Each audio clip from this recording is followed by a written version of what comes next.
नमस्कार दोस्तों, स्वागत है आप सभी का एचपी एग्जाम फेयर्स में। आज हम एचपी हाई कोर्ट क्लर्क का मॉक टेस्ट करने वाले हैं और जो आपका एग्जाम है वो 18 दिसंबर को है। तो एडमिट कार्ड आ चुके हैं। तैयारी तो आपकी बहुत अच्छी चली हुई है, मगर अपनी तैयारी को चेक करना भी बहुत ज़रूरी होता है। तो उसी के लिए आज हम मॉक टेस्ट करने वाले हैं एचपी हाई कोर्ट का। आपके लिए क्या करूंगा, ऐप का जो लिंक है वो डिस्क्रिप्शन में दिया है, उसे डाउनलोड करना। वहाँ पर आपको एचपी हाई कोर्ट क्लर्क की टेस्ट सीरीज मिल जाएगी। उसमें आपको कंटेंट में जाना है और जो पहला टेस्ट है वो फ्री ऑफ कॉस्ट है। जो ये सेम टेस्ट है वो आपको वहाँ पर मिल जाएगा हमारे ऐप में, तो आप उसे फ्री ऑफ कॉस्ट अटैम्प्ट कर सकते हैं। और जो ऐप डाउनलोड नहीं करना चाहते उनके लिए क्या करूँगा, डिस्क्रिप्शन में पीडीएफ दे दूंगा इस मॉक टेस्ट की। आप इसे डाउनलोड करना, पेन पेपर लेके सॉल्व कर देना और उसके बाद इस वीडियो को देख लेना। वीडियो में तो मैं आपके साथ सारे आंसर डिस्कस करने ही वाला हूँ। तो चलिए देखते हैं आपकी तैयारी कैसी चली है। अगर 80 के अबव आपका स्कोर आज के मॉक टेस्ट में बन रहा है तो तैयारी समझना अच्छी ही है। तो बिना किसी देरी के आज के मॉक टेस्ट को शुरू करते हैं एचपी हाईकोर्ट क्लर्क के। फर्स्ट क्वेश्चन है हमारा, the vitamin that is most rapidly manufactured in our body. तो कौन सा विटामिन है जो हमारी बॉडी में ही मैन्युफैक्चर होता है? विटामिन ए, बी, सी या डी? तो बताइए फर्स्ट का राइट आंसर क्या होगा। फर्स्ट का जो राइट आंसर है वो क्या होगा? फर्स्ट का राइट आंसर है विटामिन डी। ठीक है, हमारी बॉडी में कौन सा विटामिन बनता है? विटामिन डी बनता है। तो फर्स्ट का जो राइट आंसर है, the vitamin that is most rapidly manufactured in our body, वो है विटामिन डी, ऑप्शन डी। चलिए नेक्स्ट क्वेश्चन देखते हैं। Which one of the following pair is not correctly match. तो हमें बताना है इनमें से कौन सा फॉलोइंग पेयर है जो करेक्ट मैच नहीं किया है। उसके लिए हमें क्या करना पड़ेगा, ऑप्शन पढ़ने पड़ेंगे। एनीमोमीटर ये विंड स्पीड बताता है, हाँ जी बताता है एनीमोमीटर। एमीटर क्या बताता है? इलेक्ट्रिक करंट, हाँ जी। टैक्यूमीटर क्या बताता है? प्रेशर डिफरेंस, नहीं ये रॉन्ग है। पायरोमीटर क्या बताता है? हाई टेम्परेचर, हाँ जी ये भी राइट है। तो इसका जो राइट आंसर है वो है ऑप्शन सी। ठीक है, ये मैच ठीक नहीं किया है। टैक्योमीटर क्या बताता है? ये रैपिड डिस्टेंस बताता है। ठीक है, अगर रैपिड डिस्टेंस करनी हो, किसी मेजर करनी हो डिस्टेंस की रैपिडली, तो वो टैक्योमीटर से की जाती है। तो प्रेशर डिफरेंस नहीं होगा। तो इसका जो राइट आंसर है ऑप्शन सी। ठीक है, ऑप्शन सी रॉन्ग है, ये करेक्टली मैच नहीं है। चलिए नेक्स्ट क्वेश्चन देखते हैं। Which one of the following method is use to separate water from alcohol water mixture. तो कह रहा है कौन सा मेथड यूज किया जाएगा अगर एल्कोहल वाटर का एक मिक्सचर है, उसमें से आपको वाटर को सेपरेट करना हो। तो डिकंटेशन, एवोपरेशन, सब्लिमेशन या डिस्टिलेशन? तो बताइए थर्ड का राइट आंसर क्या होगा। थर्ड का राइट आंसर है ऑप्शन डी, डिस्टिलेशन। ठीक है, डिस्टिलेशन से हम क्या करेंगे, जो वाटर है उसे सेपरेट कर सकते हैं अगर वाटर और एल्कोहल का कोई मिक्सचर हो। तो थर्ड का जो राइट आंसर है वो है डिस्टिलेशन। चलिए नेक्स्ट क्वेश्चन देखते हैं। आपका जो एग्ज़ाम पैटर्न है, मुझे उम्मीद है आपको पता ही होगा। तो उसमें आपकी साइंस के क्वेश्चन भी आने वाले हैं। टोटल 100 क्वेश्चन होंगे, 70 जीके के होंगे, 20 रीजनिंग के, 10 कंप्यूटर के। तो 70 क्वेश्चन में साइंस भी आएगी आपकी, ज्योग्राफी से रिलेटेड क्वेश्चन आएंगे, हिमाचल जीके, इंडिया जीके। तो ऐसे ऐसे आने वाला है। फोर्थ है, which one of the following metal is used with iron to make it rust free. तो कौन सा मेटल है जो आयरन के साथ यूज़ किया जाता है ताकि उसे रस्ट फ्री बनाया जा सके? एल्यूमिनियम, कार्बन, क्रोमियम या टिन? तो बताइए कौन सा मेटल आयरन के साथ यूज किया जाता है ताकि उसे रस्ट फ्री बनाया जा सके? Aluminium, carbon, chromium, tin? तो बताइए फोर्थ का राइट आंसर क्या है। फोर्थ का जो राइट आंसर है वो है ऑप्शन सी, क्रोमियम। ठीक है, क्रोमियम को यूज करते हैं आयरन के साथ ताकि उसे रस्ट फ्री बनाया जा सके। फोर्थ का राइट आंसर है ऑप्शन सी, क्रोमियम। चलिए नेक्स्ट क्वेश्चन देखते हैं। Athletes foot is a disease caused by. तो जो ये एथलीट्स फुट है, ये डिसीज किसके द्वारा होती है? सिंपली क्वेश्चन में हमसे यही पूछ रहा है। बैक्टीरिया से होती है, फंगस से होती है, प्रोटोजोआ से या निमोटोड? तो बताइए एथलीट फुट डिसीज किससे होती है? बैक्टीरिया, फंगस, प्रोटोजोआ या निमोटोड? तो फिफ्थ का राइट आंसर क्या है? फिफ्थ का जो राइट आंसर है वो ऑप्शन डी, फंगस। ठीक है, फंगस से होती है एथलीट फुट जो डिसीज है। चलिए नेक्स्ट क्वेश्चन देखते हैं। सिक्स्थ क्वेश्चन है, in I donation which part of the donors I is utilize. तो जब आई डोनेट की जाती है तो एक्चुअली जो पार्ट होता है वो कौन सा डोनेट किया जाता है आई का? तो आपको ये बताना है, आइरिस को किया जाता है डोनेट, रेटिना को, लेंस को या कॉर्निया को? तो आई डोनेशन में कौन सा पार्ट जो है वो डोनेट किया जाता है? आइरिस, रेटिना, लेंस या cornea?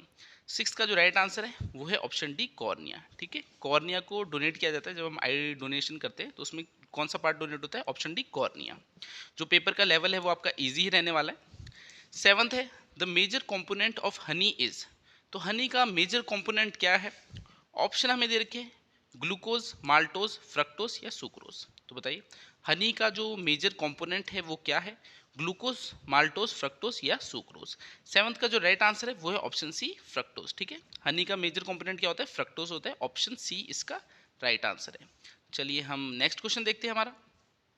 A satellite is kept moving in its orbit around the earth due to its. तो एक सैटेलाइट है वो अर्थ के अराउंड रिवॉल्व करती रहती है, तो कैसे करती रहती है, क्या उसके पीछे कारण है? सेंट्रीफ्यूगल फोर्स है, सेंट्रीपिटल फोर्स है, ग्रेविटेशनल फोर्स है, या नन ऑफ दिस? तो बताइए, सैटेलाइट अर्थ के अराउंड घूमती रहती है, तो किस वजह से घूमती है? एट्थ का राइट आंसर क्या होगा? एट्थ का जो राइट आंसर है वो है ऑप्शन बी, सेंट्रीपिटल फोर्स। ठीक है, सेंट्रीपिटल फोर्स के कारण जो सैटेलाइट्स है वो अर्थ के अराउंड घूमती रहती है। तो चलिए नेक्स्ट क्वेश्चन देखते हैं। नाइन्थ है, what is the meaning of Dhauladhar range? तो धौलाधार रेंज का मतलब क्या है, हमसे ये पूछ रहा है क्वेश्चन में। तो आपको टोटल एचपीजीके के 30 क्वेश्चन आने वाले हैं जो हाईकोर्ट क्लर्क का एग्जाम है। What is the meaning of Dhauladhar range? तो upper peak, highest peak, snowy peak, या वाइट पीक? तो बताइए नाइन्थ का राइट आंसर क्या होगा? नाइन्थ का जो राइट आंसर है वो है ऑप्शन डी, वाइट पीक। ठीक है, धौलाधार रेंज का क्या मतलब होता है? ये वाइट पीक है। ठीक है, इसका जो मतलब निकलता है वो है वाइट पीक, धौलाधार का। टेंथ है, what is the area of the Himachal Pradesh in square kilometre? तो आपको एरिया बताना है हिमाचल प्रदेश का कितना है। 49412, 50271, 55673, 57171। तो एरिया तो सबको ही पता है हिमाचल प्रदेश का कितना होता है। टेंथ का जो राइट आंसर है वो है ऑप्शन सी, 55673। ठीक है, ये हिमाचल प्रदेश का एरिया है। जो ये पीडीएफ रहने वाली है मॉक टेस्ट की, आपको डिस्क्रिप्शन में मिल जाएगी, तो उसे डाउनलोड कर लेना। पहले मॉक टेस्ट को खुद अटैम्प्ट करना, उसके बाद ही वीडियो को देखना, ताकि आपको अपनी तैयारी का पता लग जाए। और अगर आप मोबाइल में ही अटैम्प्ट करना चाहते हो तो ऐप का लिंक डिस्क्रिप्शन में दिए, वहाँ पर आपको टेस्ट सीरीज मिल जाएगी हमारी, जो एचपी हाईकोर्ट की हमने बना रखी है। उसमें जो पहला टेस्ट है वो फ्री है, कंटेंट में जाना, पहला टेस्ट आपको फ्री मिलेगा, वहाँ अटैम्प्ट करके आप अपना स्कोर चेक कर सकते हैं। 11th है, Majathal sanctuary is located in which of the following district of Himachal Pradesh? तो जो ये मजाटल सेंचुरी है ये कहाँ है? सोलन में है, मंडी में है, किन्नौर में है, बिलासपुर में। तो 11th का राइट आंसर क्या होगा? जो मजाटल सेंचुरी है ये कहाँ है? ऑप्शन बी, सोलन में है। ठीक है, 11th का जो राइट आंसर है ऑप्शन ए, मजाटल सेंचुरी कहाँ है? ये है सोलन, ऑप्शन ए इसका राइट आंसर है। चलिए नेक्स्ट देखते हैं।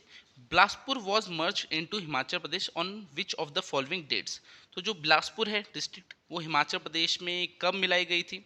22 अप्रैल 1949 को, 3 नवंबर 1953 को, 1 जुलाई 1954 को, 11 सितंबर 1955 को। तो बताइए 12th का राइट आंसर क्या होगा? 12th का जो राइट आंसर है वो है ऑप्शन सी। ठीक है, 1 जुलाई 1954 को बिलासपुर को हिमाचल प्रदेश में मिलाया गया था। 12th का राइट आंसर है ऑप्शन सी, 1 जुलाई 1954। 13 देखते हैं, which lake in Himachal Pradesh was called Lohitya Sarovar by ह्वेंगसैंग? तो बताइए जो हिमाचल प्रदेश की कौन सी रिवर है जिसे ह्वेंगसैंग ने लोहित्य सरोवर कहा था? प्राशर को कहा था, सूरजताल को, रिवारसर को, या चंद्रताल को? तो 13 का राइट आंसर क्या होगा? 13 का जो राइट आंसर है वो है ऑप्शन डी, चंद्रताल। ठीक है, जो ह्वेंगसैंग थे इन्होंने लोहित्य सरोवर किस लेक को कहा था? चंद्रताल को कहा था, जो कि लाहौल स्पीति में है। 13 का राइट आंसर ऑप्शन डी है। 14th है, Indrakila peak is located in which region of Himachal Pradesh? तो जो ये इंद्रकिला पीक है ये हिमाचल प्रदेश की कौन सी डिस्ट्रिक्ट में है? कुल्लू में है, किन्नौर में है, चंबा में है, स्पीति में है? तो बताइए इंद्रकिला पीक कहाँ पर है? 14th का राइट आंसर है ऑप्शन ए, कुल्लू। ठीक है, कुल्लू में पड़ती है इंद्रकिला पीक। 14th का जो राइट आंसर है ऑप्शन ए, कुल्लू है। चलिए नेक्स्ट देखते हैं। 15th है, Phulaich is a ceremony performed by lama in which of the following areas? तो जो ये फुलेज फेस्टिवल है ये कहाँ मनाया जाता है? किन्नौर में, पांगी में, कांगड़ा में, मंडी में? तो 15th का राइट आंसर क्या होगा? फुलेज फेस्टिवल कहाँ मनाया जाता है? ये किन्नौर डिस्ट्रिक्ट में मनाया जाता है, ऑप्शन ए इसका राइट आंसर है। 15 का right answer option A, Phulaich festival Kinnaur में मनाया जाता है।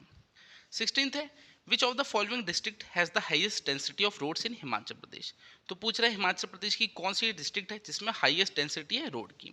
एरिया के हिसाब से डेंसिटी बोल रहा है कि जितना एरिया है उसके हिसाब से जो डेंसिटी है रोड की वो ज़्यादा है।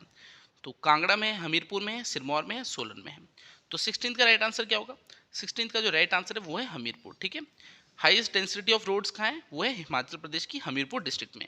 अगर लेंथ वाइज बोले तो कांगड़ा में, मगर एरिया के हिसाब से जो हमीरपुर है वो छोटा है, तो उसके हिसाब से जो डेंसिटी है रोड की वो ज़्यादा है। तो हिमाचल में सबसे ज़्यादा हाईएस्ट डेंसिटी रोड की कहाँ पर है? वो है हमीरपुर। 16th का जो राइट आंसर है वो है ऑप्शन बी, हमीरपुर। 17th है, Roerich art gallery was established at Naggar in Kullu district by Nicholas Roerich. He was famous painter of which country? तो एक रोरिक आर्ट गैलरी है, कहाँ पर है? कुल्लू के नगर में, जिसे की स्थापना किसने की थी? निकोलस रोरिक ने की थी। पूछ रहा है जो ये निकोलस रोरिक है ये कहाँ के फेमस पेंटर हैं? इंग्लैंड के हैं, फ्रांस के हैं, जर्मनी के हैं, रशिया के हैं? तो 17th का राइट आंसर क्या है? 17th का जो राइट आंसर है वो है रशिया। ठीक है, निकोलस रोरिक कौन सी कंट्री से आते? जो उनका ओरिजिन था वो था रशिया। तो 17th का राइट आंसर है ऑप्शन डी। जो आपका पेपर होने वाला है ये इंग्लिश लैंग्वेज में ही होगा, हिंदी में नहीं होगा, तो इंग्लिश में आपका एग्जाम होने वाला है। 18th है, Bal valley is situated in which district of Himachal Pradesh? तो बल वैली हिमाचल प्रदेश की कौन से डिस्ट्रिक्ट में, क्वेश्चन में पूछ रहा है। मंडी में है, सिरमौर में है, सोलन में है या लाहौल स्पीति में। तो बताइए बल वैली कहाँ पर है। 18th का जो राइट आंसर है वो है मंडी। ठीक है, बल वैली कहाँ पड़ती है, ये मंडी डिस्ट्रिक्ट में पड़ती है और बहुत ही उपजाऊ ज़मीन है, अगर बोल सकते हैं सबसे उपजाऊ वैली भी है हिमाचल प्रदेश की। तो बल वैली का है, ये है ऑप्शन ए मंडी में। 19th है total number of legislative assemblies constituencies in district Kangra of HP. तो पूछ रहा है कांगड़ा में टोटल लेजिस्लेटिव असेंबलीज कितनी है कॉन्स्टिट्यूंसीज। तो आपको ऑप्शन दी है 10, 12, 15 या 18। तो कांगड़ा में टोटल विधानसभा सीटें कितनी है आपको यही बताना है। तो 19th का राइट आंसर क्या होगा, 19th का जो राइट आंसर है वो है ऑप्शन सी 15। ठीक है, सबसे ज़्यादा कांगड़ा डिस्ट्रिक्ट में ही है, तो 15 है कांगड़ा डिस्ट्रिक्ट में। 19th का जो राइट आंसर है वो ऑप्शन सी 15। टोटल हिमाचल में 68 है, सबसे ज़्यादा कांगड़ा में कितनी, 15।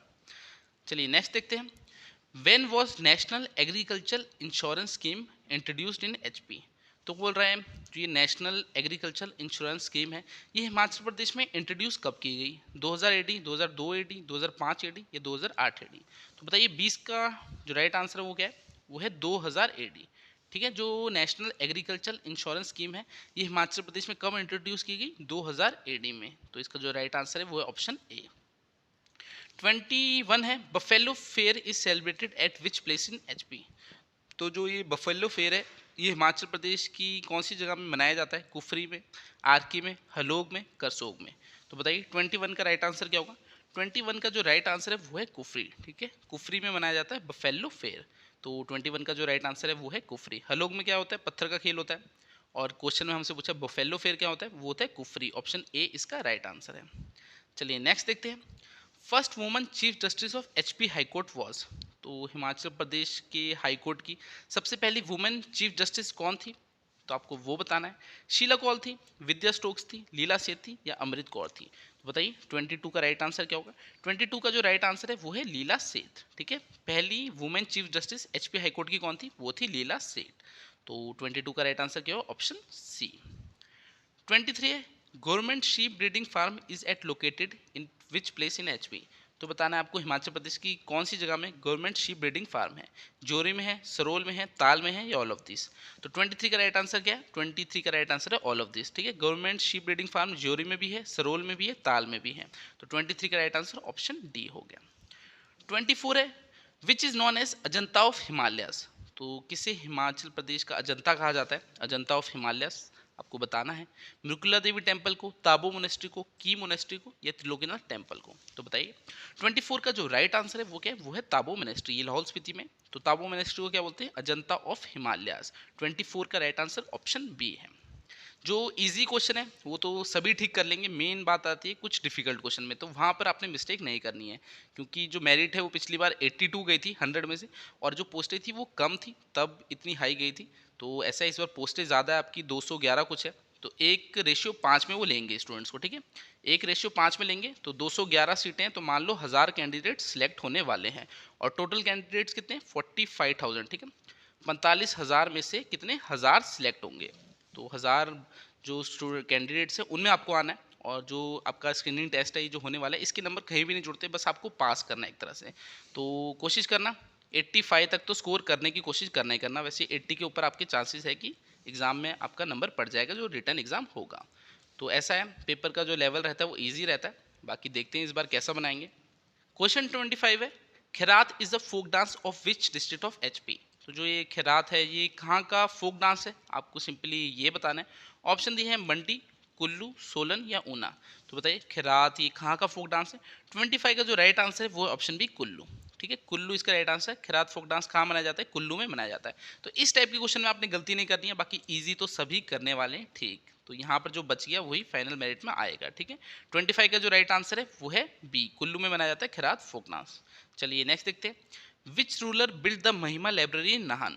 तो जो नाहन की महिमा लाइब्रेरी है, नाहन कहाँ पड़ता है, सिरमौर में पड़ता है।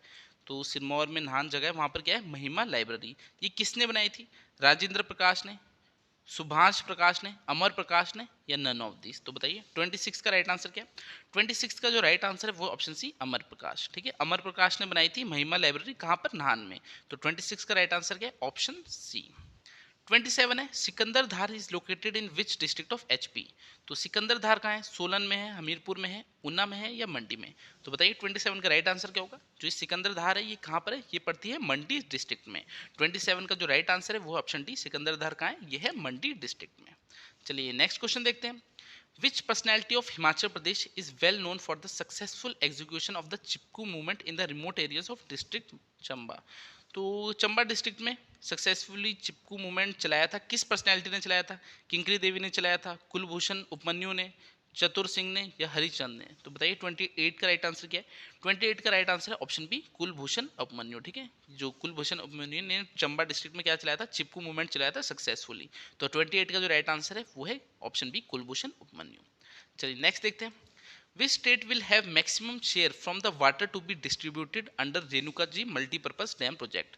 तो जो ये प्रोजेक्ट है रेणुका जी मल्टीपर्पज प्रोजेक्ट, इससे जो पानी है वो सबसे ज़्यादा किस स्टेट को मिलने वाला है? मैक्सिमम वाटर हरियाणा को मिलेगा, राजस्थान को, हिमाचल प्रदेश को या दिल्ली को? तो मैं आपको बता दूं टोटल 6 डिस्ट्रिक्ट जो 6 स्टेट्स है उन्हें पानी मिलने वाला है, दिल्ली, हरियाणा, यूपी, राजस्थान, उत्तराखंड, एचपी। तो सबसे ज़्यादा किसको मिलेगा? जो 29 का राइट आंसर है वो है ऑप्शन ए हरियाणा। ठीक है, हरियाणा स्टेट को सबसे ज़्यादा पानी मिलेगा रेणुका जी मल्टीपर्पज जो डैम है उससे। ठीक है, ऑप्शन ए इसका राइट आंसर है, ऑप्शन ए हरियाणा।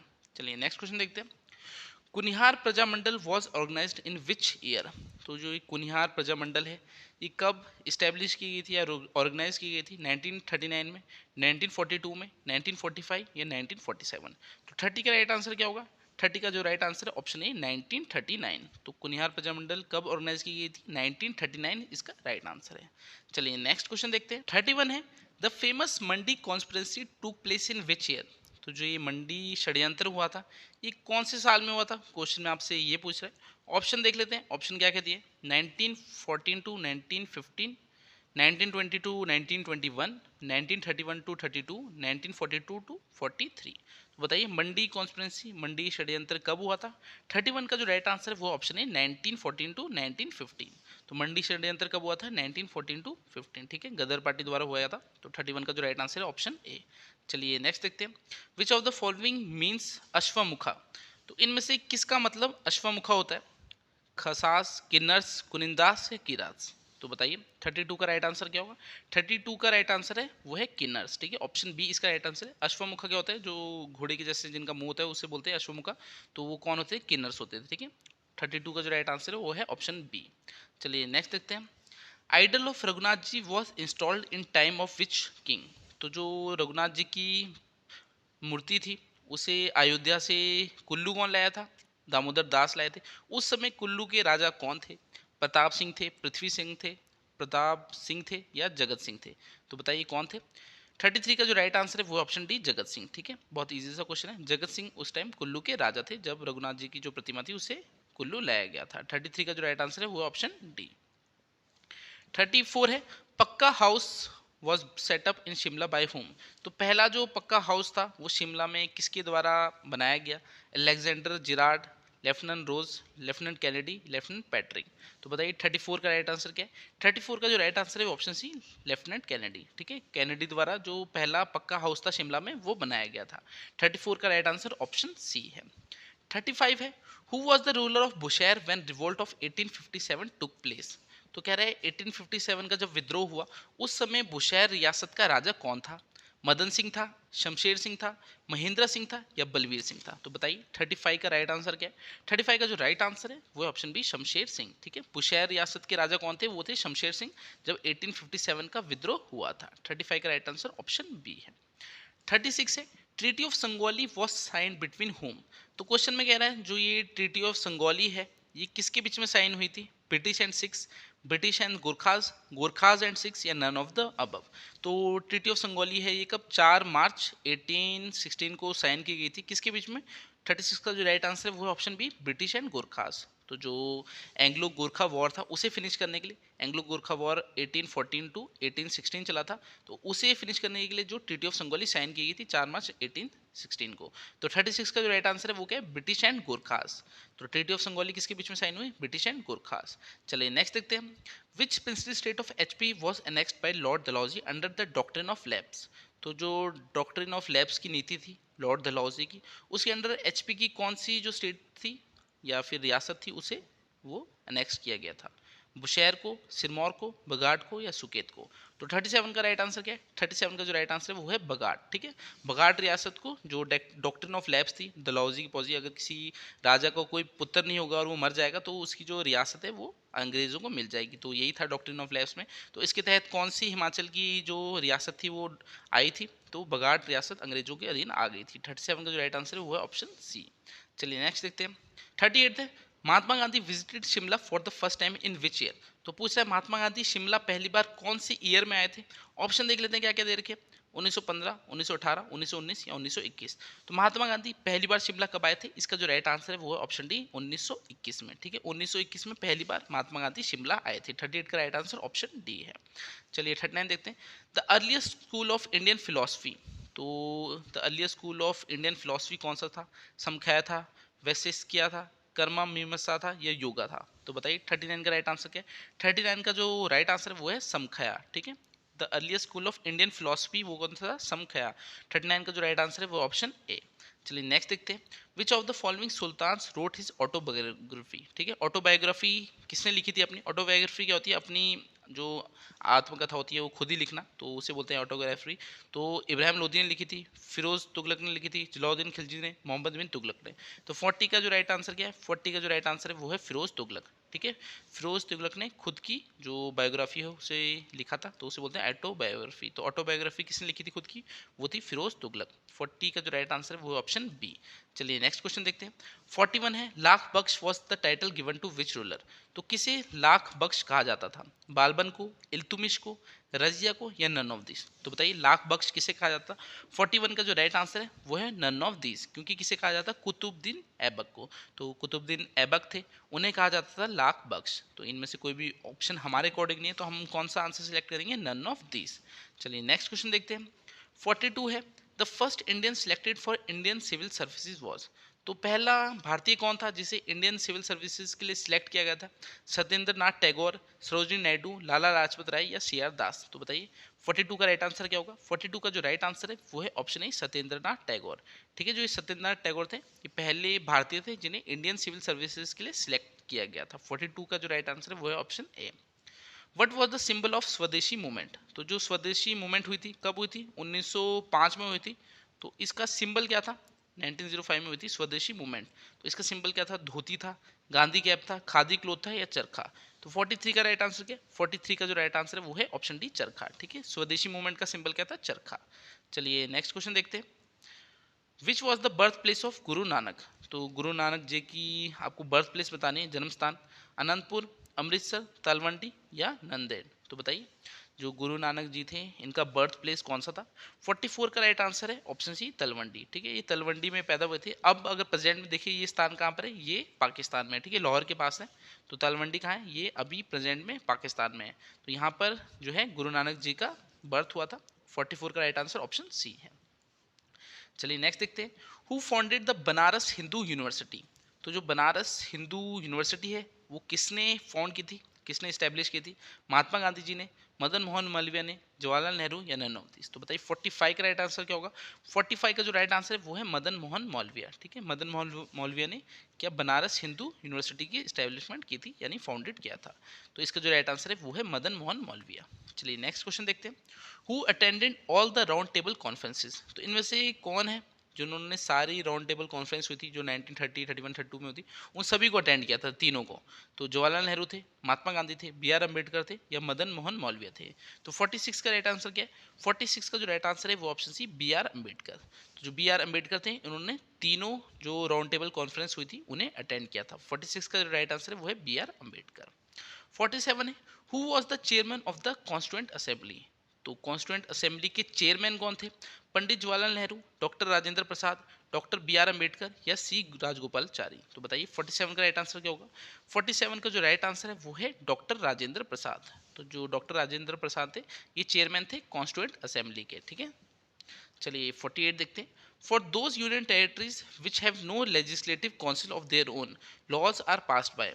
तो ऐसी यूनियन टेरिटरीज जिनकी कोई भी खुद की लेजिस्लेटिव काउंसिल नहीं होगी, तो उनके जो लॉ होते हैं वो कौन पास करता है? यूनियन मिनिस्ट्री करता है, प्रेसिडेंट करता है, पार्लियामेंट करता है, या नन ऑफ दिस? तो बताइए। अब 48 में जैसे मैं आपको यूनियन टेरिटरी से आइडिया दे सकता हूँ, अंडमान निकोबार हो गया, चंडीगढ़ हो गया, लद्दाख हो गया, तो यहाँ पर कोई भी लेजिस्लेटिव काउंसिल नहीं है, तो यहाँ पर जो लॉ होते हैं वो कौन पास करता है? यूनियन मिनिस्ट्री करती है, प्रेसिडेंट करता है, पार्लियामेंट करता है, या नन ऑफ दिस? तो 48 का राइट आंसर क्या है? 48 का जो राइट आंसर है वो है पार्लियामेंट। ठीक है, पार्लियामेंट लॉ पास करता है जिस भी यूनियन टेरिटरी में कोई लेजिस्लेटिव काउंसिल नहीं होती। तो 48 का right answer option C parliament है। चलिए नेक्स्ट क्वेश्चन देखते हैं। 49 है, which provisions of the fundamental rights is directly related to exploitation against children? तो कौन सा आर्टिकल है जो डायरेक्टली रिलेटेड है एक्सप्लॉयटेशन अगेंस्ट चिल्ड्रन के? आर्टिकल 23, आर्टिकल 24, आर्टिकल 27, या आर्टिकल 38? तो बताइए 49 का राइट आंसर क्या होगा? 49 का जो राइट आंसर है वो है ऑप्शन बी आर्टिकल 24। ठीक है, आर्टिकल 24 में क्या कहा है कि no children below the age of 14 years can work in factories. तो ये किससे रिलेटेड है? एक्सप्लॉयटेशन अगेंस्ट चिल्ड्रन से रिलेटेड है। तो इसका 49 का राइट आंसर वो है ऑप्शन बी आर्टिकल 24। चलिए नेक्स्ट क्वेश्चन देखते हैं। 50 है, the authority to specify as to which caste shall be deemed to be schedule caste rest with which of the following? तो कोई भी कास्ट शेड्यूल कास्ट है, उसको अगर ऑथराइज करना है तो वो कौन कर सकता है? तो प्रेसिडेंट कर सकता है, prime minister, governor of the state, या the commission of schedule caste and tribes? तो बताइए 50 का राइट आंसर क्या है? 50 का जो राइट आंसर है वो है द प्रेसिडेंट। ठीक है, प्रेसिडेंट क्या करता है? ये जो कोई भी अगर शेड्यूल कास्ट है उसे स्पेसिफाई कर रहा है तो वो प्रेसिडेंट ही कर सकता है, पार्लियामेंट भी नहीं, प्रेसिडेंट ही कर सकता है। जैसे कि अभी हिमाचल प्रदेश में आपको पता है जो हट्टी कम्युनिटी थी, तो उसे एसटी स्टेटस किसने दिया था? ये प्रेसिडेंट द्वारा ही हुआ था। ठीक है, प्रेसिडेंट के जो पावर है उसके बिना इसे, जो हमारी हट्टी कम्युनिटी थी, उसे एसटी स्टेटस नहीं मिल सकता था। तो ये पूरी पावर किसके पास होती है? प्रेसिडेंट के पास होती है। 50 का जो राइट आंसर है वो है प्रेसिडेंट। 51 है, विच amendment of the Indian constitution restricts the size of the union ministry?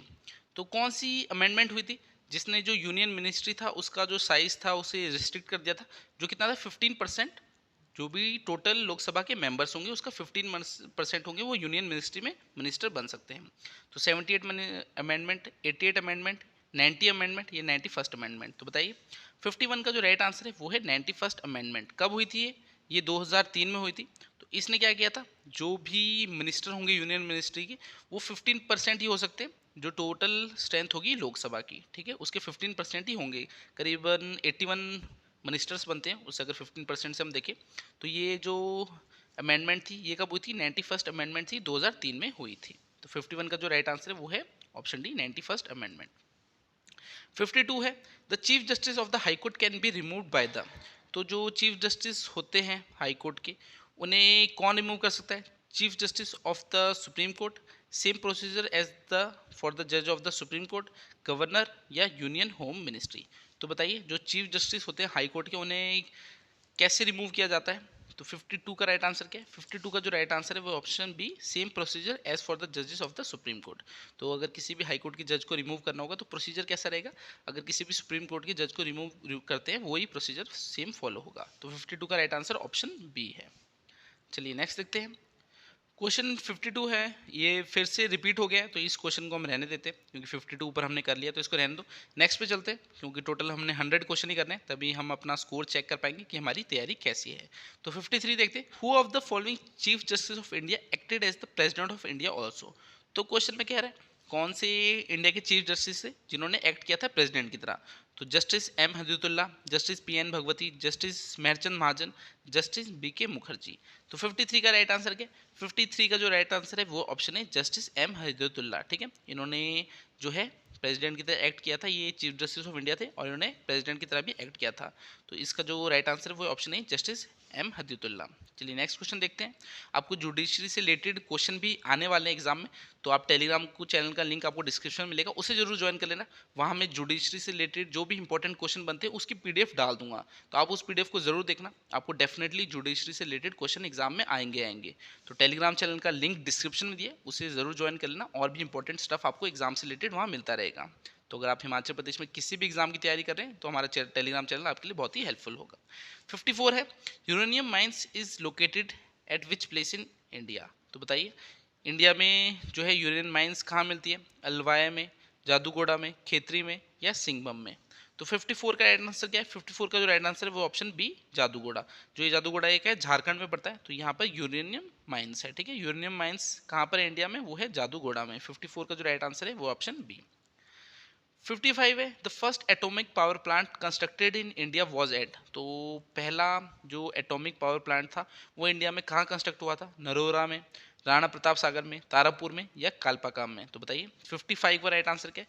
55 का जो राइट आंसर है वो ऑप्शन सी तारापुर में। ठीक है, फर्स्ट एटॉमिक पावर प्लांट कहाँ बना था इंडिया में? तारापुर में बना था। 55 का जो राइट आंसर है वो है ऑप्शन सी।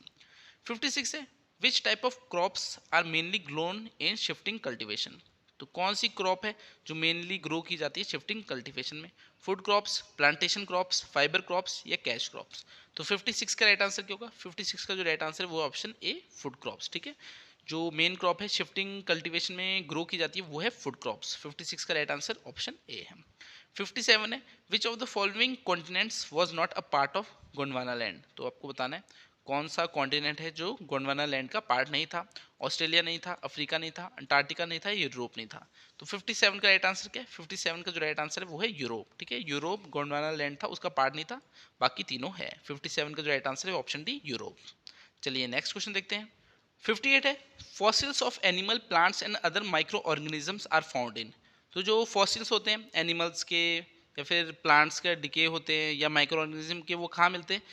प्लूटोनिक रॉक्स में, सेडिमेंट्री रॉक्स में, मेटामॉर्फिक रॉक्स में या इग्नियस रॉक्स में? तो बताइए 58 का राइट आंसर क्या है? 58 का जो राइट आंसर है वो है ऑप्शन बी सेडिमेंट्री रॉक्स। ठीक है, फॉसिल्स कहाँ मिलते हैं एनिमल्स के? वो मिलते हैं ऑप्शन बी सेडिमेंट्री रॉक्स में। 58 का राइट आंसर ऑप्शन बी है सेडिमेंट्री रॉक्स। अब आपको थोड़ा जल्दी जल्दी क्वेश्चन कराता हूँ क्योंकि वीडियो लंबी हो जाएगी, अभी हमने 100 क्वेश्चन आंसर डिस्कस करने। तो 59 है high tides are also called. तो हाई टाइड्स किसे बोलते हैं? नीप टाइड्स को बोलते हैं, स्प्रिंग टाइड्स को बोलते हैं, एब्स को बोलते हैं या नन ऑफ दिस को? तो बताइए 59 का राइट आंसर क्या है? 59 का जो राइट आंसर है वो है ऑप्शन बी स्प्रिंग टाइड्स। ठीक है, हाई टाइड्स किसे बोलते हैं? स्प्रिंग टाइड्स को बोलते हैं। 59 का जो राइट आंसर है वो ऑप्शन बी स्प्रिंग टाइड्स।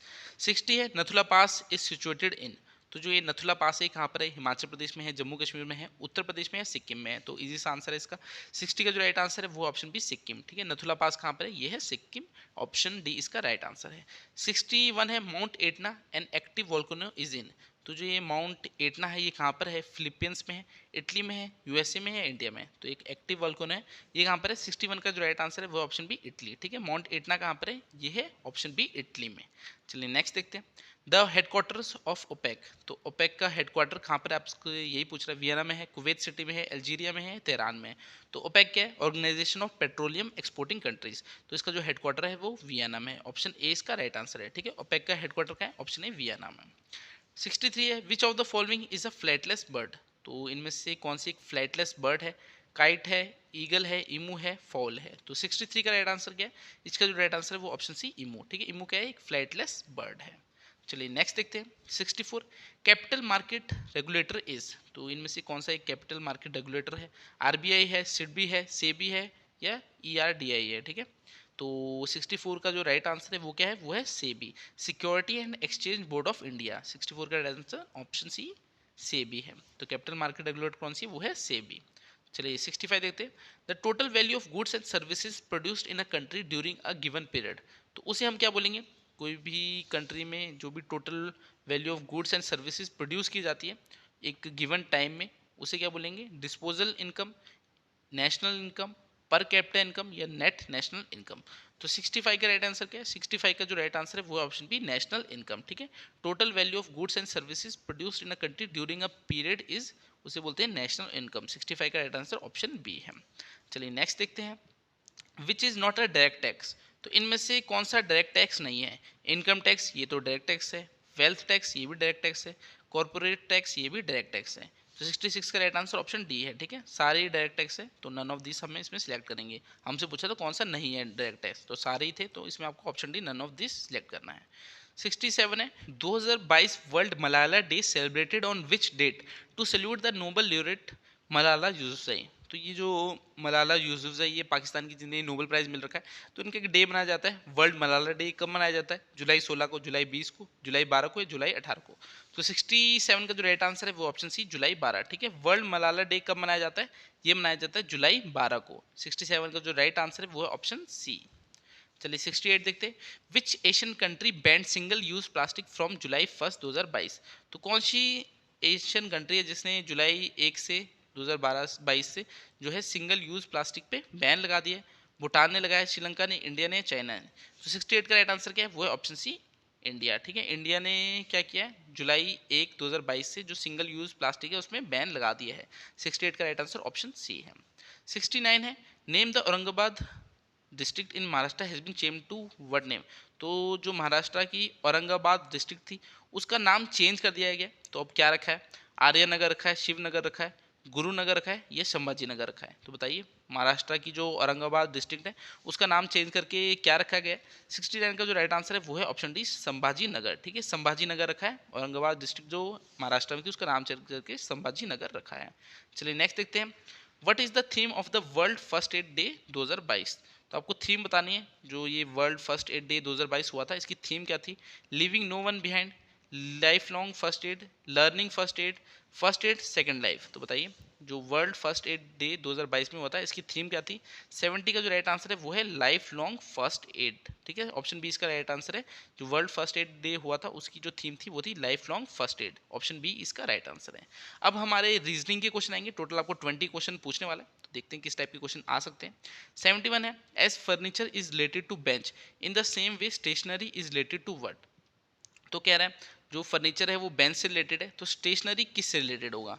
अब बेंच किसकी कैटेगरी में आ गया? फर्नीचर की कैटेगरी में आ गया। तो स्टेशनरी की कैटेगरी में कौन सा आएगा? गोडाउन आएगा, रूम आएगा, पेन आएगा, चेयर आएगा? तो इसका जो राइट आंसर है वो है ऑप्शन सी, पेन। ठीक है, पेन किस में आएगा? स्टेशनरी कैटेगरी में, और जो बेंच था वो फर्नीचर की कैटेगरी में आया। तो 71 का राइट आंसर ऑप्शन सी हो गया। चलिए नेक्स्ट देखते हैं, Pointing to a man in a photograph, a woman said, his brother father is the only son of my grandfather. How is the woman related to that man in the photograph? तो जैसे जैसे इसमें बोल रखा है हम वैसे वैसे ही ड्रॉ करते जाएंगे। तो कह रहे हैं pointing to a man of in a photograph a woman said. तो एक वुमन है, ठीक है, वुमन लिख लेते हैं। वो एक मैन को पॉइंट करते हुए क्या बोलती है? His brother. तो उसका भाई है जो मैन है, यहाँ पर बी लिख लो। उसका brothers father, his brothers father. तो इनका फादर होगा, दोनों का ही फादर होगा क्योंकि ब्रदर है। तो फादर है, is the only son of my grandfather. तो जो वुमन है उसके फादर होंगे और उसके भी फादर होंगे, वो होंगे उसके ग्रैंडफादर। ठीक है, तो ये क्या है? ओनली सन है उसके। तो जो ये उसके ग्रैंडफादर है उसके जो सन है वो कौन है? इन दोनों भाइयों के फादर है। तो एक तरह से क्या हुआ, जो ये फादर थे ये तीनों के हो गए। ठीक है, वुमेन के भी हो गए, ब्रदर और मैन जो भी थे। ठीक है, 72 का जो राइट आंसर क्या होगा? ये वुमेन उस मैन की क्या लगेगी? वुमेन उस मैन की क्या लगेगी? सिस्टर लगेगी। 72 का जो राइट आंसर है वो है ऑप्शन डी, सिस्टर। तो अगर आपको रीजनिंग में कोई भी दिक्कत आएगी तो हम मेरे चैनल में प्लेलिस्ट बनी हुई है, आप रीजनिंग के सारे लेक्चर्स देख रखे हैं, उसमें मैंने सारे टॉपिक बहुत अच्छे से और आराम से एक्सप्लेन कर रखे हैं। 73 है, if A equal to 26, sun equal to 27, then cat is. तो कह रहा है ए को अगर 26 लिखेंगे, ठीक है, ए को लिख रहे हैं ये 26, तो ए को 26 कैसे लिखोगा? सबसे पहले तो ये बात है, अगर आप अल्फाबेटिक सीरीज लिखो पूरी, A B C D E F G H I J K L M N O, तो ऐसे लिखोगे। आपको जो इसकी नंबरिंग करनी है वो उल्टी करनी है। टोटल 26 होते हैं अगर आप देखेंगे अल्फाबेटिक सीरीज में। तो अगर आप इसकी नंबरिंग करेंगे, ए के नीचे 26 आएगा, बी के नीचे 25 आएगा, सी के नीचे 24 आएगा, ऐसे ऐसे आपको अल्फाबेटिक सीरीज में नंबरिंग करनी है। तो ए की देखिए 26 आ गई। सन की कैसे आएगी? सन का आप अगर देखेंगे एस के नीचे क्या होगा? एस के नीचे जो नंबर होगा आपका वो होगा 8, और यू के नीचे क्या होगा? 6 होगा, और एन के नीचे वो होगा 13। जब इसको ऐड करोगे तो 27 आ जाएगा। तो वैसे आपको कैट का बताना है, जो अल्फाबेटिक सीरीज है उसके बस नंबरों को ऐड करना है। तो कैट देखिए सी कहाँ पर है? सी 24 में है तो 24 होगा। ए कहाँ पर है? ए 26 में, तो प्लस 26 होगा। और टी कहाँ पर है? टी होगा यहाँ पर 7 में। तो इसका जो राइट आंसर आएगा 57। ठीक है, तो इसका जो राइट आंसर ऑप्शन बी है 57, 73rd क्वेश्चन का। चलिए नेक्स्ट करते हैं 74। Karishma is taller than Kajal, Kajal is taller than Vimal, Ankita is taller than Kajal and Vimal, which is the tallest? तो जैसे जैसे क्वेश्चन बोला है वैसे वैसे करते हैं। एक करिश्मा होगी तो करिश्मा लिख लेते हैं, इज टॉलर देन काजल, तो करिश्मा काजल से टॉलर है तो काजल को नीचे लिखो क्योंकि काजल उससे छोटी है हाइट में। फिर बोल रहा है काजल इज टॉलर देन विमल, तो जो काजल है वो विमल से टॉलर है तो विमल को नीचे लिखो क्योंकि विमल से टॉलर है। फिर बोल रहा है Ankita is taller than Kajal and Vimal, तो जो काजल और विमल है इससे टॉलर कौन है? वो है अंकिता। अब हमसे पूछ रहे हैं इनमें टॉलेस्ट कौन सा है, तो हमें कुछ भी ढंग से बता रखा, क्योंकि काजल और विमल से टॉलर तो करिश्मा भी है और काजल और विमल से जो टॉलर है अंकिता भी है, तो इन दोनों में तो हमें पता नहीं कौन टॉलर है, तो इसका जो राइट आंसर है वो है नन ऑफ दीज। ठीक है, ठीक से क्वेश्चन में बता रखा कौन टॉलेस्ट है, तो 74 का जो राइट आंसर है वो ऑप्शन डी। 75 है, A is 3 times as old as B. C was twice as old as 4 years ago. In 4 year time, A will be 31. What are the present age of B and C? तो B और C की present as हमसे पूछी हुई है, चलिए निकालते हैं। पहले हम स्टेटमेंट देख लेते हैं। इन 4 year time A will be 31, तो 4 साल के बाद जो है ए की 31 हो जाएगी, तो प्रेजेंट में ए की एज कितनी है, ए की एज है 27 प्रेजेंट में। ठीक है, ए की एज प्रेजेंट में 27 है। अब इसमें बोल रहा है A is 3 times as old as B, तो ए 3 times है बी का, तो बी कितना होना चाहिए, बी 9 होगा। ठीक है, 9 × 3 कितना होगा, 27 होता है, तो बी की एज तो हमें पता लगी, यहाँ पर भी 9 है, यहाँ पर भी 9 है, तो ए बी में से ही हमारा आंसर होगा। अब हम सी की एज निकाल देते हैं। यहाँ पर एक और हमें लाइन बोली थी, C was twice as old as A 4 years एगो, तो जो सी की एज थी वो ए की एज से डबल थी 4 साल पहले, तो ए की अभी कितनी है 27 है, 4 साल पहले कितनी होगी 23 हो गई, और जो सी था उसकी एज कितनी होगी 4 साल पहले, वो इसकी डबल होगी, तो डबल कितनी होगी 46, मगर ये 4 साल पहले थी तो आपको +4 करना पड़ेगा प्रेजेंट निकालने के लिए, तो वो कितनी हो जाएगी 50। ठीक है, 50 ईयर्स, तो इसका जो राइट आंसर है वो है 9 और 50, ऑप्शन बी। 75 का राइट आंसर ऑप्शन बी 9 और 50। चलिए नेक्स्ट देखते हैं।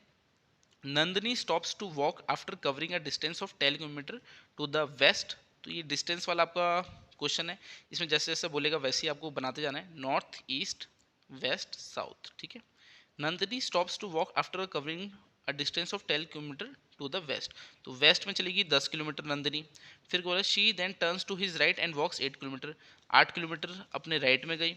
फिर बोल रहा है again she walks 4 kilometre to right, तो 4 किलोमीटर अगेन वो राइट में चलेगी। अब पूछ रहा है how far is she from her office, तो ये उसका ऑफिस था, यहाँ से वो कितना दूर है, तो आपको पहले ये डिस्टेंस पता होना चाहिए, ये कितना है 8 है हमारा, और आपका ये वाला डिस्टेंस कितना हो गया, ये 4 था, तो ये कितना बचा 10 में से माइनस करोगे 6, तो आपको जो पाइथागोरस थ्योरम वो लगाना है 8 और 6, तो 8 का जो स्क्वायर होता है वो कितना होता है 64, 6 का होता है 36, ये आ गया 100, 100 का अगर आप रूट करोगे तो आंसर आएगा 10, तो ये जो आपकी साइड है 10 है। ठीक है, ये डिस्टेंस कितना हो गया, ये 10 हो गया, 10 किलोमीटर, तो इसका जो राइट आंसर है वो ऑप्शन डी 10 किलोमीटर। 76 का right answer option D 10 kilometre. तो आपको अगर रीजनिंग में कोई भी दिक्कत आ रही है तो प्लेलिस्ट बनी हुई है चैनल में, उसे ज़रूर देख लेना। रीजनिंग में आप फ्री के नंबर है, आप एक भी नंबर इसमें छोड़ नहीं सकते, अगर 20 क्वेश्चन आ रहे हैं तो 20 के 20 नंबर आपको मिलने ही चाहिए, तभी आप मेरिट में आ पाओगे। तो कोई भी दिक्कत है चैनल में प्लेलिस्ट बनी है हर एक टॉपिक में, उसे ज़रूर देख लेना, रीजनिंग में आपके फुल नंबर आ जाएंगे। 77 है, लुक एट द सीरीज, आपको ये सीरीज कंप्लीट करनी है, तो 22, 21, 23, 22, 24, तो देखिए इस सीरीज को कंप्लीट करने के लिए 22 के बाद क्या है 23, 23 के बाद 24, 24 के बाद क्या आएगा 25, तो ऑप्शन सी इसका राइट आंसर होगा 77 का। चलिए नेक्स्ट सीरीज देख लेते हैं।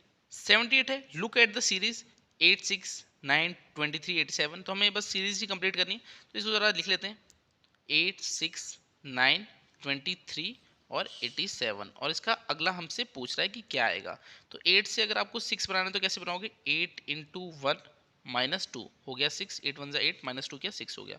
अब 6 से 9 बनाना है तो क्या करना पड़ेगा, 6 × 2 माइनस कितना करोगे 3, 6 2 12 -3 किया 9 आ गया। 9 से 23 बनाना है, 9 × 3 -4 23 आ गया। 23 से 87 बनाना है तो 23 × 4 -5 87 बन गया। अब अगला बनाने के लिए क्या करना पड़ेगा, 87 × 5 -6, तो 87 × 5 करोगे 870 का आधा ही कर देते हैं, 435 हो गया, उसमें से -6 कर दो तो कितना आया 429, 429 इसका आंसर है। 78 का राइट आंसर ऑप्शन डी 429 है। चलिए नेक्स्ट देखते हैं 79।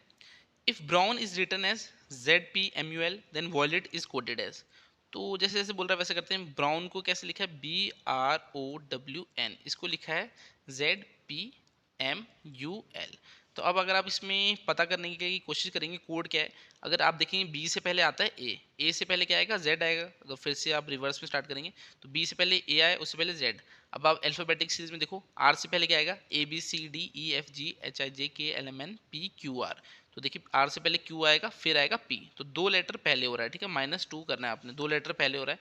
तो वॉयलेट में देख लेते हैं, वॉयलेट में सब में 2 लेटर पहले करना है, तो इसमें पहले क्या आएगा, वी से 2 लेटर पहले टी हो गया, आई से पहले जी हो गया, ओ से पहले एम, एल से पहले 2 लेटर क्या होगा जे, और ई से 2 लेटर पहले क्या होगा, वो होगा सी, और टी का हो गया आर। इसका जो राइट आंसर है वो है ऑप्शन ए, ठीक है। 79 का राइट आंसर क्या है, वो है ऑप्शन ए। चलिए नेक्स्ट देखते हैं। If a dog is called cat, cat is called lion, lion is called red, then which of the following lives in forest. तो फॉरेस्ट में कौन रहता है, लॉयन रहता है। लॉयन को क्या बोला जा रहा है, lion is called as red, तो इसका जो राइट आंसर है वो ऑप्शन ए, ठीक है, रेड हो गया इसका राइट आंसर। 81 है, pick out the odd one from the following. तो ऑड वन बताना है आपको इसमें से, बनाना, ग्रेप, ऑरेंज, पोमेग्रेनेट, बताइए कौन सा होगा। तो इसका जो राइट आंसर है वो है ग्रेप, ठीक है। ग्रेप क्या हो गया, अंगूर हो गया, तो अंगूर में कोई भी छिलका नहीं होता, उसे डायरेक्ट खाते। बाकी बनाना, ऑरेंज, ये जो पोमेग्रेनेट है, इनका हमें छिलका छिलना पड़ता है खाना खाने के लिए। तो 81 का जो राइट आंसर है वो है ऑप्शन बी, ग्रेप। चलिए नेक्स्ट देखते हैं। Pick out the odd one from the following. तो ऑड वन आउट बताना है। तो देखिए 12 से 48 कैसे बनाओगे, इंटू 4 करोगे। अगर 13 से 52 करना है तो कितना करोगे, 13 फोर ज़ा कितना होता है, 13 फोर ज़ा आपका होता है 26, 52, हाँ जी ये भी हो रहा है, तो ये भी सही है। 14 फोर ज़ा कितना होता है, 14 फोर ज़ा होता है 56, तो ये आपका रॉन्ग है, ये ऑड वन आउट है। 15 इंटू 4 कितना होता है, 60 होता है, हाँ ये भी ठीक है, तो ये भी आपका राइट है। तो इसका जो ऑड वन आउट है वो क्या है, ऑप्शन सी, ठीक है। सब में इंटू 4 हो रहा है, तो मगर अगर 14 इंटू 4 करोगे तो 58 नहीं आएगा बल्कि 56 आएगा। तो 82 का जो राइट आंसर है वो क्या है, ऑप्शन सी। चलिए नेक्स्ट देखते हैं। The sum of the ages of three people ABC is 90 years. What would be the total age of them 4 years back? तो ए बी सी है, उनकी जो टोटल एज है वो कितनी है, 90 ईयर्स। तो बोल रहे हैं 4 साल पहले जो उनका एज का सम होगा वो कितना होगा। तो सब में अगर आप -4 कर दोगे तो टोटल कितना, 12 माइनस करना पड़ेगा आपको 90 में से, तो आंसर क्या आएगा, 78 आएगा। तो इसका जो राइट आंसर है वो ऑप्शन बी, 78। चलिए नेक्स्ट देखते हैं। अब आपकी फिर से अल्फ़ाबेटिक सीरीज दे रखी है, तो यहीं से आपको आंसर फाइंड करना है। तो देखिए बी सी डी ई ये एकदम सीक्वेंस में चल रहा है, वैसे पी क्यू आर एस, तो वैसे ही डब्ल्यू एक्स वाई जेड का अगला क्या आएगा। तो इसमें जैसे आपका 84 क्वेश्चन है, इसमें क्या है 14 स्टेप। बी के बाद आप देखोगे 14वें स्थान पे कौन आएगा, पी आएगा। वैसे सी के बाद आप देखोगे 14वें स्थान पे कौन आएगा, क्यू आएगा, ठीक है। बी के बाद 14वें स्थान पे कौन आया, पी। सी के बाद क्यू आएगा, डी के बाद कौन आएगा, आर आएगा, और ई के बाद एस आएगा। तो 14 स्टेप प्लस 14 करना है आपको। तो वैसे ही डब्ल्यू एक्स वाई जेड में अगर आप +14 करोगे हर एक अल्फ़ाबेट में, तो 84 का जो राइट आंसर बनेगा वो क्या बनेगा, ऑप्शन बी, ठीक है, KLMN। तो 84 का राइट आंसर ऑप्शन बी है। 85 है CTPN DSQM। फिर आपको अलग सा कोड देखा है तो आपको इसका बताना है, जैसे इसका ये बन रहा है तो इसका क्या बनेगा। तो 85 में इन्होंने क्या कर रखा है, 85 में हम यहाँ पर लिख लेते हैं CTPN। अब ये देखना है हमने DSQ और M कैसे बना। तो देखिए C से बाद क्या आता है, D आता है, तो +1 किया। T से पहले क्या आता है, एस आता है, तो -1 किया। टी के पी के बाद क्या आता है, आर क्यू आता है, तो +1 किया। एन के पहले क्या आता है, एम आता है, तो -1 किया। तो माइनस पहले आपको +1 करना है, फिर -1 +1 वैसे। तो MUSK। तो इसका राइट आंसर क्या आएगा, एम के बाद क्या आता है, एम के बाद एन आता है। यू से पहले क्या आता है, यू से पहले आता है टी। एस के बाद क्या आता है, टी आता है, ठीक है। के पहले क्या आता है, के पहले आता है जे। तो इसका जो राइट आंसर है वो है ऑप्शन बी, ठीक है। ऑप्शन बी इसका राइट आंसर है 85 का। अब हमारा नेक्स्ट क्वेश्चन सिटिंग अरेंजमेंट का है। तो पिछली बार जो हाई कोर्ट क्लर्क का एग्जाम हुआ था उसमें सिटिंग अरेंजमेंट का क्वेश्चन आया था, तो इस बार भी चांसेस है आपको क्वेश्चन आ सकता है। और सिटिंग अरेंजमेंट में क्या रहता है कि आपके 5 क्वेश्चन होते हैं, अगर आपने डायग्राम ठीक बना दिया तो 5 के 5 नंबर आपको मिल जाएंगे, और अगर आपका डायग्राम गलत हुआ तो समझो 5 के 5 नंबर गए। तो जल्दी से हम देखते हैं क्वेश्चन में क्या बोले। 11 friends MNOPQRSTUVW are sitting in the first row of the stadium watching a match. तो एक मैच देख रहे हैं 11% स्टेडियम में। तो 1 2 3 4 5 6 7 8 9 10 और 11, ठीक है, 11% है। अब जैसे जैसे बोला है वैसे करते हैं। T is immediate left of P. तो जो टी है वो कहाँ है, इमीडिएट लेफ्ट ऑफ पी है, पी के लेफ्ट में टी है। And third to the right of U. तो यू के थर्ड राइट में है, तो यहाँ पर आप यू ले लो और यहाँ पर 2 ब्लैंक डाल दो, ठीक है, 2 ब्लैंक डाल दिए यहाँ पर। सेकंड देखते हैं। V is immediate neighbour of M and N। तो जो V है वो M एंड N का नेबर है, यानी V M और N के बीच में है। Third to the left of S, और थर्ड है लेफ्ट ऑफ S के। तो S यहाँ पर होगा, एक ब्लैंक यहाँ पर होगा, ठीक है। फिर है M is second to the right of Q।